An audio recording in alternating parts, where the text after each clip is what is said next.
Investor's Edge with Gary Kaltbaum. Straight talk about you and your money. Now from the BizTalk studios, here is Gary Kaltbaum. And welcome once again to Investor's Edge. I'm Gary Kaltbaum, your host. Hey, thanks for being with us today. Glad you're here, ladies and gentlemen. Happy that you are listening. It's August 20th, 2024. It's a Tuesday. It is the second day of the Democratic National Thingamabob.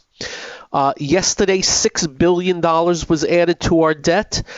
Today, $6 billion was added to our debt. Tomorrow, $6 billion was added to our debt. And Thursday, when Kamala Harris speaks, another $6 billion will be added to our debt. And each day, it grows a little bit more. Brought to you by, let's be fair, Bush, Obama, Trump, and the supersizer, Joe Biden. I want to make sure you know that. Now, I did not watch the speeches last night. I watched Monday Night Raw because I don't believe in watching a bunch of con artists yapping away about what they're going to do for you, how they're going to do it, and just pretty much lie. They're just going to lie. And they're going to lie a little bit more and lie a little bit more. They're going to tell you that in order for your lot in life to be what it should be, vote for me. Yes, me. Me. And I'm just tired of it. As you know, I'm not one of those people that, and this is not to put anybody down who loves a politician, who campaigns for a politician. I was driving today around here, and the primary is coming up, so they had signs, Trump and the congressman from here, who's a guaranteed winner. And I appreciate all that. I just have seen the numbers. I believe in the numbers. And for lack of a better way to put it, my hope for a hero has dissipated throughout the years. Waiting for somebody to come along to really recognize the things that myself and others recognize. If you believe in government, but efficient and effective government and balanced budgets, you're looked at like you're an ass. If you are a Reagan Republican now, you're nothing. It's, what can I tell you? I've said to you that people like Maduro and the North Korea schmuck, they've taken all hope away from the people there.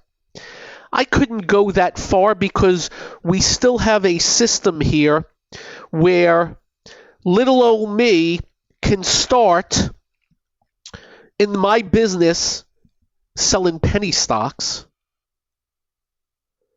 have the state of Florida put a big something or other and name me in there because they saw my name, get back into the business not knowing anything about markets, study my tail off to get at least a decent feel for them, start a little radio show to market themselves in South Florida with my good buddy Jay Black, that gets picked up by the Chrysler Jeep dealers and taken to a few others stations, picked up by a network, get heard by a sister of a producer of Fox News, that you got to hear this guy, get signed on by Fox News, and have been a Fox News business contributor since I don't know how long. And people like you actually listen to me. Anything's possible. in this world. I take that back. In this country. They still haven't taken that away. The ability to climb. But we're sure as hell getting there. So I watched Monday Night Raw last night. By the way, we'll get into the markets in a minute. Because, I love professional wrestling. People used to make fun of me way back because I was a professional wrestling crazy in the mid to late 70s in Miami Beach Convention Center going to see Dusty Rhodes fight the bad guy. So that was last night. But, of course, there was some curiosity. So I turned it on, and the first person I see is the greatest influence peddler of all time with her husband, Hillary Clinton.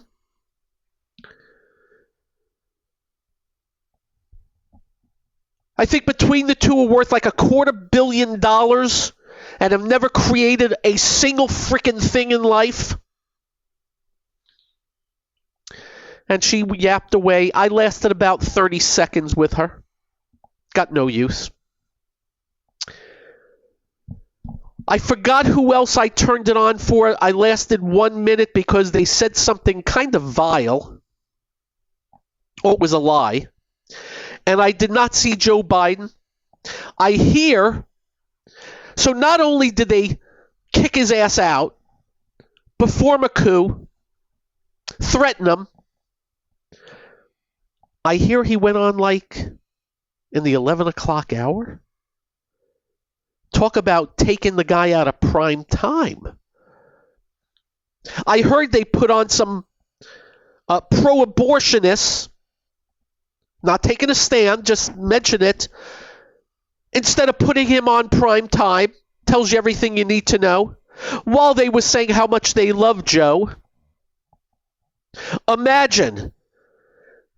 They give him an up yours and an I love you at the same time as he's kicked out the door.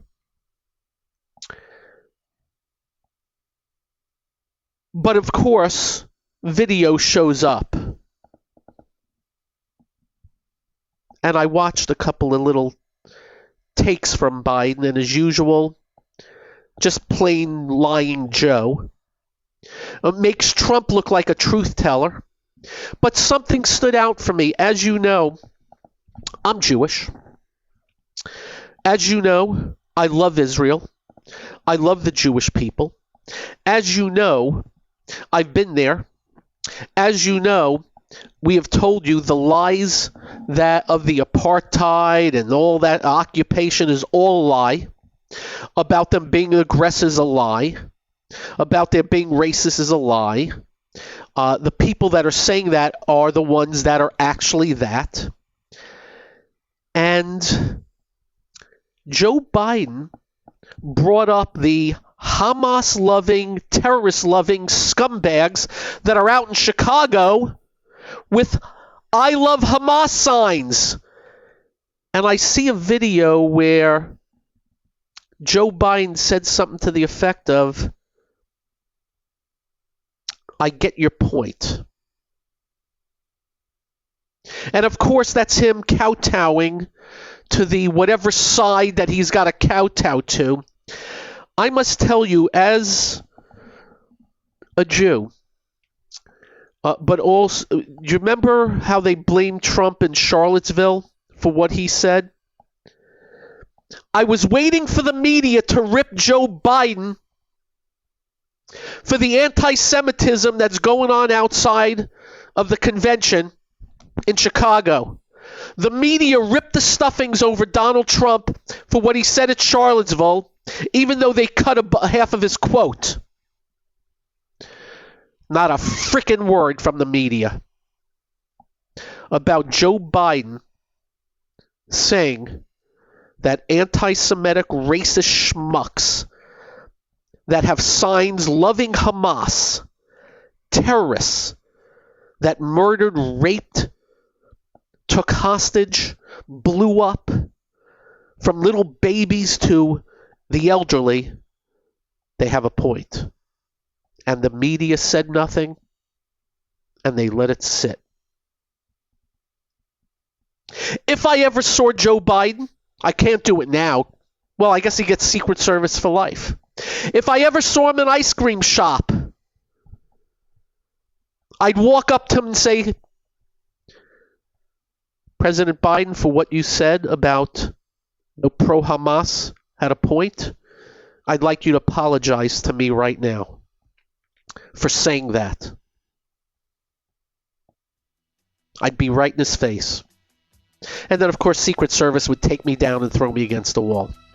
Anyway, that was my last night with the convention. No thanks. Up next, the markets. And whatever else I can think of. I'm Gary. This is the one and only Investor's Edge.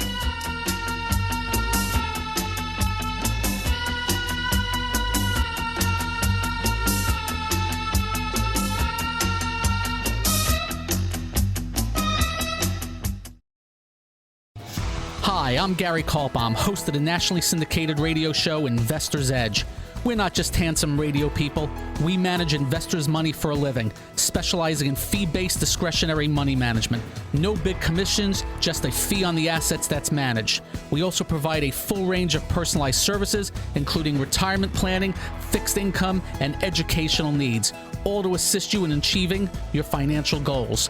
Understanding not all individuals have the same needs, we'll carefully evaluate your personal goals to determine a proper investment strategy. If your current approach to investing is not getting you to where you would like to be, call us to make an appointment for a complimentary portfolio review. The number to call is 888-422-5559. That's 888-422-5559. That's 888-422-5559. Investment advisory services offered through Kaltbaum Capital Management. It's time to switch on the integrator units and get the brain cells working. You're listening to Hey, this promises to be fun. Investor's Edge The last bastion of quality programming. with Gary Kaltbaum. It doesn't get better than this.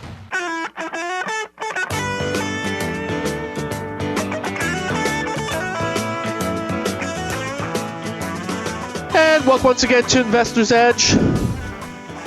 Can you tell I'm pissed off? And by the way, Biden did not bring up, didn't even say the word Israel, didn't say the word Israelis, did not even mention hostage. You know what he mentioned? The Palestinians that are being bombed. Even though Hamas is hiding in these places. And even though the scummy media keeps quoting the Hamas-led health ministry on the numbers. Even though there are videos, do you know there are videos of them presenting dolls as being dead? They're showing kids being dead. And then the video, they think it ended. The kid all of a sudden miraculously wakes up and smiling. Who knows how much of that is going on? Hezbollah is shooting missiles into Israel as we speak.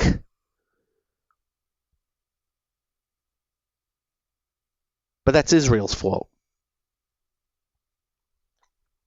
Anyway, I just wanted to bring that part up. I will not be watching tonight or Wednesday or Thursday. I heard Barack Obama will be speaking tonight. He was one of the people that led the coups on Joe Biden, while he sends out a tweet last night about, "Oh, we love you so much, Joe." It's so funny to watch. And I got to tell you, I got to hand it to Joe Biden for one thing. I got to hand it to him. I got to hand it to him for taking it and moving on. When he very easily could have said, "Up yours. I'm here to stay. Come take me out." And I think Joe Biden forgot he had the bully pulpit. I think Joe Biden forgot he's more powerful than Obama now. No, he really is. He's more powerful than Nancy Pelosi.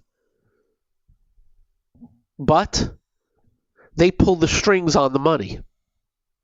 And boy, did that just shut down.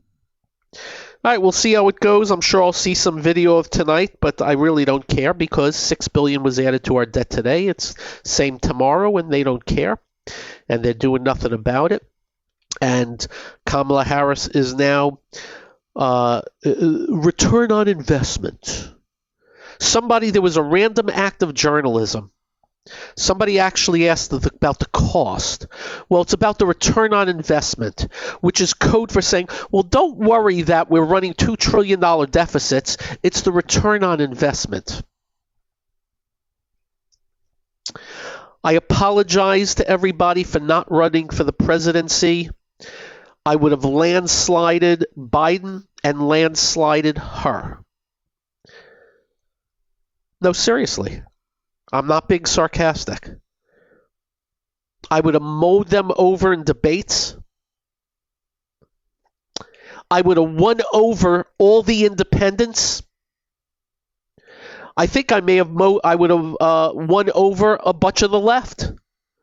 Because I got news for you. The left, when I explain to them that I will set things up for them to be the best they can be, and this is how we're going to do it, and this is what they're doing, and then show the numbers, and take a little poster board out and show them what they have done, how they're ripping you off, and you're loving this party, I move on. Here's what I do now. So we've had this, as we have explained to you, this outlier. And you know what the word outlier means. It's something that does not happen very often. We've had this outlier move, both down and up. And I've heard people say we're melting up, and I'm saying, no, we're not melting up. We're recovering, but we're recovering pretty freaking quickly. See, normally recoveries take time. The volatility index back in 2008 and COVID, it took months to get back to the norm. This time, it took days. No, not kidding. So what was at work here beats the hell out of me. I don't know. But what we do right now is measure. So we've rallied up. Some things better than others. Some things into new high ground. Some things above moving averages, some things not. But no index has breached the highs, and some are still pretty much off the highs. Well, for the first time since this recent low, tonight in my webcast, I'm going to show the peeps what ain't. And what we mean by what ain't, what stocks are still in downtrends / bear markets. And we've already done our scans. We can safely tell you one of the areas we've been telling you to avoid, which is just plain old bearish, is the oils. And they were rocked today. The big refiners are like a new low ground. That's an easy one.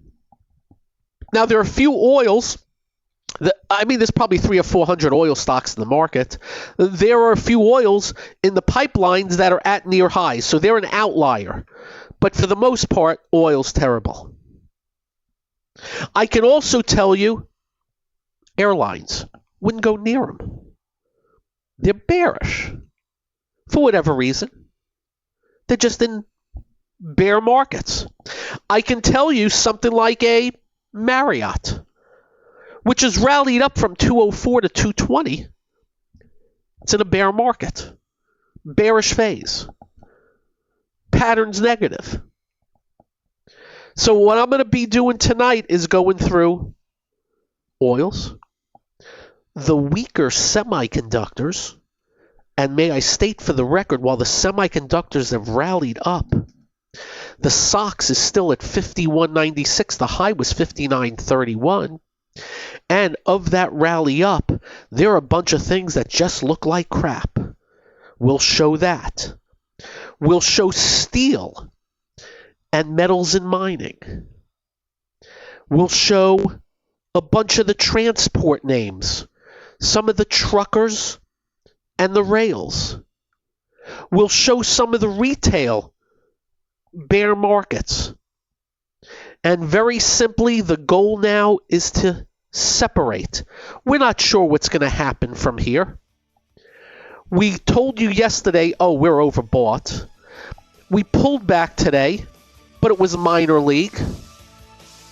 Up next, we'll further the thought process. I'm Gary. This is the one and only Investor's Edge.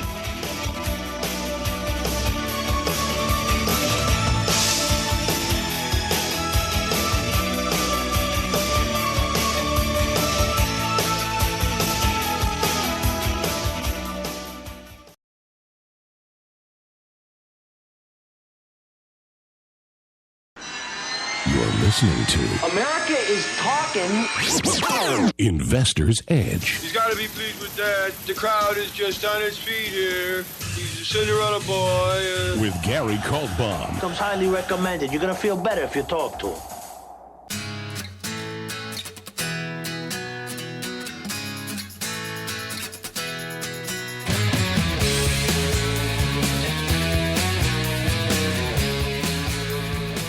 And welcome once again to Investor's Edge.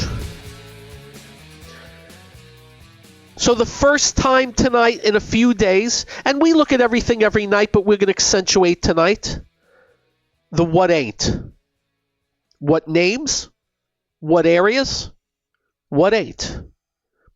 And let's assume we know what bearish phases and downtrends look like and how they act. And there's still a significant amount of what ain't. Why? Because we have a recovery off of a trashing. And there's more work to do to get going, to include a lot more. We have an idea where the leadership is, where the strength is. The good charts are in, believe it or not, the consumer staples, utilities, but other things no doubt have been coming on. The job also after this rally, what's breaking down already? What's going bye-bye already? We'll only know that not in a day, but in days. I've noticed a couple of financials here and there. A couple of the big banks. Down 10, up 4. Down 6, up 3. And now starting to roll over. We'll see. I must tell you, I always say to you, I'm open to all outcomes, but after this outlier move, I really mean that. But from real time and looking things at real time in the here and now, tonight, when I'm all said and done, I'm definitely going to know what we don't want to be in. And then we'll see what starts to emerge better. What decides to submerge worse. There's also a lot of stocks in what we call no man's land. And what we mean by that is, I'm not going to mention the stock, but I have one here that went from $468 down to $385 in 4 weeks. On the day it hit 385, it closed at 395. That would be that reversal Monday. And from there, it's gone from $395 to $424 in 2.5 weeks, but still down from $468. The question's going to be, and we're not going to have the answers so easily, Is it going to hit a wall and a lower high, as we call it, and start breaking down? Or is it going to continue to try and build these stair steps up, repairing a lot of the damage that has been done? The answer, we're not going to know so quickly. That'll be in time. We'll get a feel for it in time. I just want you all to be careful. I saw somebody say melt up today. Somebody say melt up yesterday. I heard Goldman Sachs just came out. God bless them. I wish they hired me. Goldman Sachs saying that the odds of recession is now down from 25 to 20 or something like that. But I think you need to know the only reason those odds come down is they saw the market up. If the market gets trashed from here, I'll bet you bottom dollars that they'll go from 20 to 40. Market dictates a lot of verbiage and words out of Wall Street on the economy. I just want you to remember that. And we're not saying they're right. We're not saying they're wrong. Just be careful. The market's not a friendly place.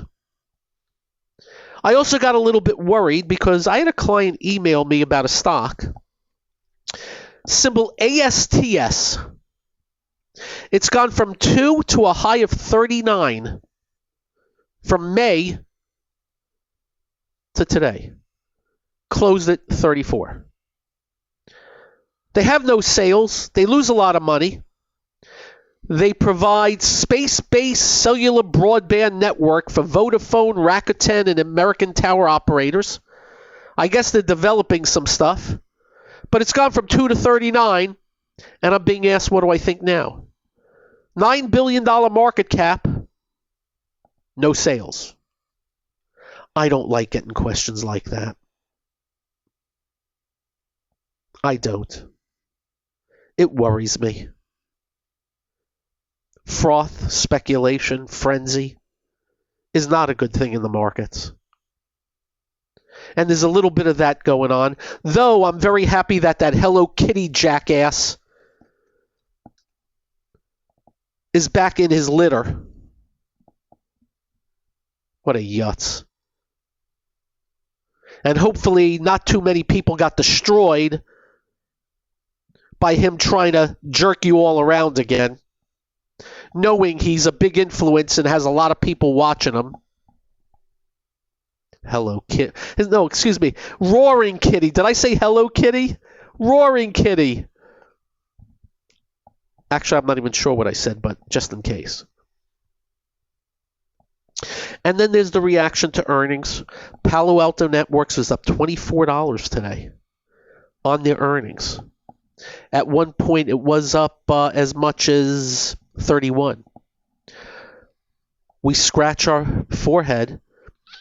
Earnings the last 4 quarters, up 66, up 39, up 20, up 5. A huge gargantuan deceleration of earnings.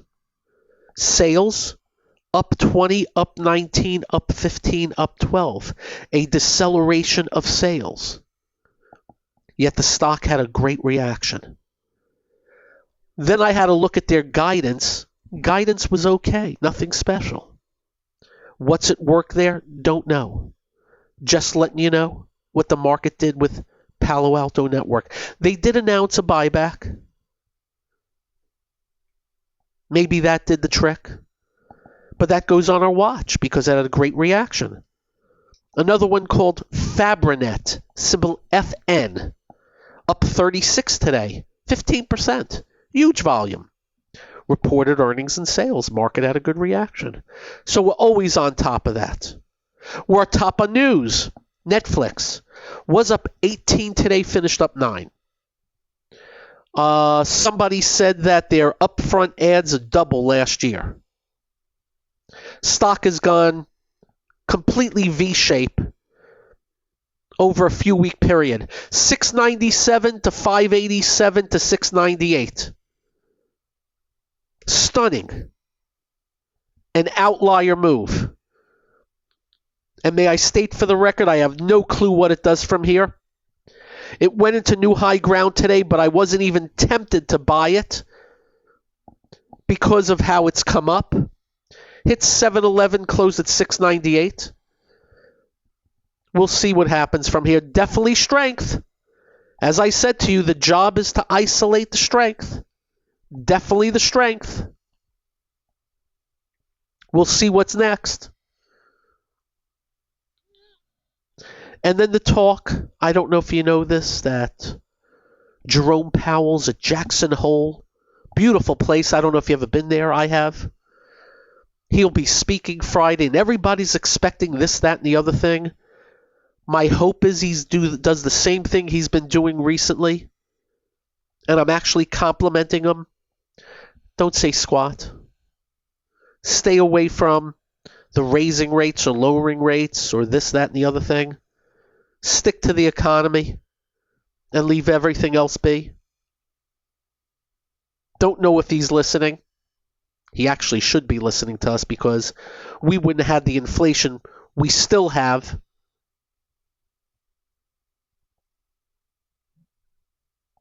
Which takes me to Starbucks.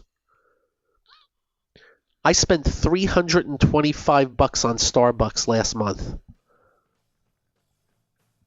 More than $10 a day. That's a nice car payment. What I get is an espresso and a breakfast sandwich. Up next. What did I do about it when I saw that? This is the one only Investor's Edge.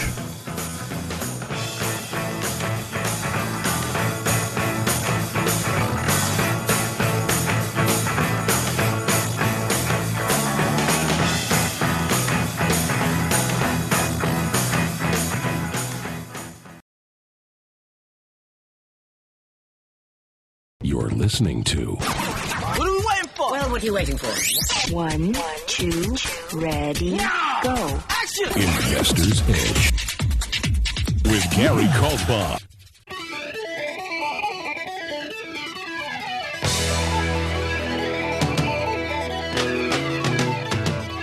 Okay, so why am I bringing Starbucks up? Well, we've been telling you here that people aren't going to Starbucks as much because of the cost. And I decided to do my own little experiment, and I checked on what I spent. And I'm just thinking to myself, and just so you know, I do very well. And I've saved a hell of a lot of money. And I can afford it.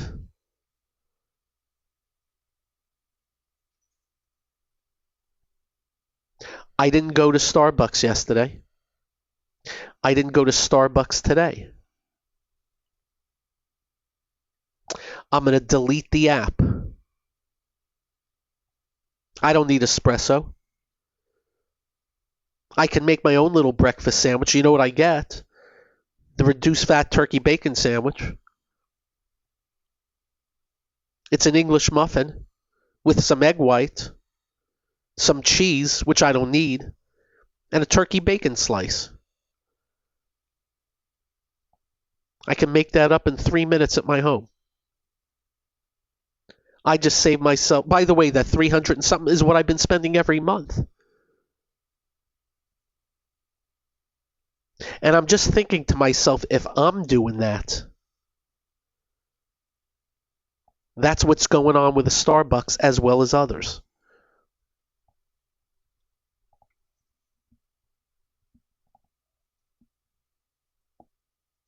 Interesting, huh?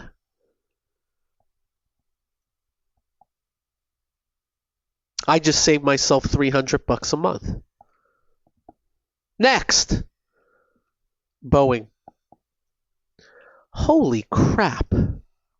Anybody know what Murphy's Law is? It pretty much, Murphy's Law is whatever could go wrong will go wrong. And hopefully, whatever could go wrong with an airplane doesn't happen. It happened twice with Boeing planes back in, I think, 18 and 19. I wake up this morning, Boeing finds cracks in the structure of the 777X test jets. They were planning to begin deliveries in 2025. They have 500 orders, and there are cracks in them. Boeing, which was trying to rally a little bit, finished down $7.50 today to 172. The high in December was 267. The high in 2019 was 441. And leave no doubt, 100% certainty, Boeing wants to get this right. But what the hell is going on? This is, I think we've read a bunch of times now about, they lost a door on one of their flights.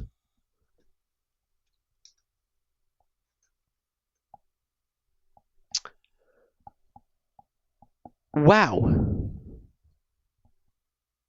That's all I can tell you is wow.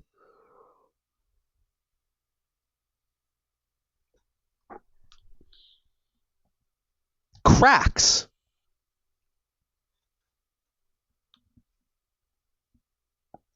Also, the FAA yesterday adopted airworthiness directive for 787 Dreamliners following March incident when plant went into mid-air dive, when a plane, that says plant, duh. Anyway, I get asked about Boeing many a time. I think you know my answer about the stock. Leave no doubt, if they can ever get past this stuff, I think it would be a major league buy. No thank you at this juncture. No thank you very much. I thought I'd bring that up today because, man, oh man, Murphy's Law. It's like every month there's something new with the company. I hope they get their act together.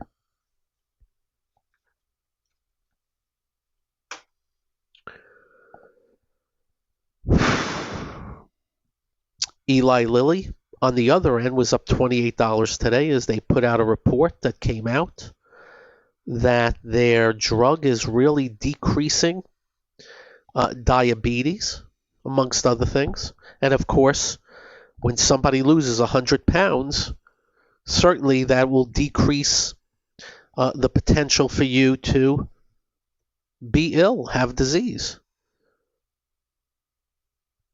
I've always wondered how people get to that point.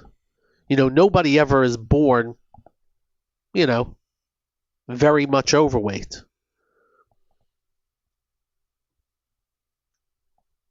Always think about that. And always great to see when you go to the gym, somebody that's ended in that position doing something about it. You may want to read up about overweight and how it affects your heart as you get older. It's quite instructive. And that's why I've never understood people smoking a lot of cigarettes either. All you got to do is Google what a bad lung looks like versus a good lung. That should scare you straight. Just little tidbits on today's show of Investor's Edge as we await some more lies in speeches tonight. And again, I hate saying that, but they continue to prove themselves well. As I said, Obama's going to speak, and I can't ever forget, Obamacare is going to lower your premiums, even though we're going to get rid of pre-existing conditions and put millions of people on there. A lie.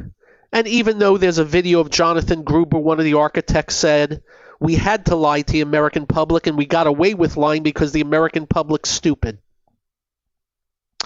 That'll be Obama tonight. Yay. And that all said, you have a great evening. Drive carefully. I'll be on Fox Business Network 1 p.m. hour tomorrow. Check it out. And when you get home, do like we do. Quite simple. Make sure you hug your family. Make sure you hug your children. They will feel better. You will feel better. I promise. Stay well, be well.